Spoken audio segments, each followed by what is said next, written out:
प्रजासत्ताक दिनी दिल्लीत कर्तव्य पथावर होणाऱ्या संचलनासाठी सांगली शिक्षण संस्थेच्या लेझिम पथकाची निवड झाली आहे। संस्थेचे कार्यवाह वा गोसावी, श्रीराम कुलकर्णी, विजय भिडे, प्रसाद जोग, नितीन खाडिलकर आदींनी ही माहिती दिली आहे।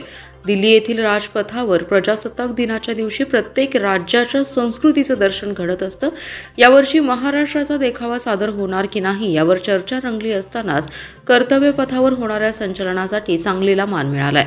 क्रीडा भारती पश्चिम महाराष्ट्र आणि सांगली शिक्षण संस्थेचे माजी विद्यार्थी व विद्यार्थिनी यांच्या लेझिम पथकाची महाराष्ट्रातर्फे निवड झाली आहे। पश्चिम महाराष्ट्र क्रीडा भारतीतर्फे हा संघ महाराष्ट्राचं प्रतिनिधित्व करेल। त्यामध्ये 16 माजी विद्यार्थिनी, 4 विद्यार्थी, 5 वादक असा एकूण 25 व्यक्तींचा सहभाग आहे।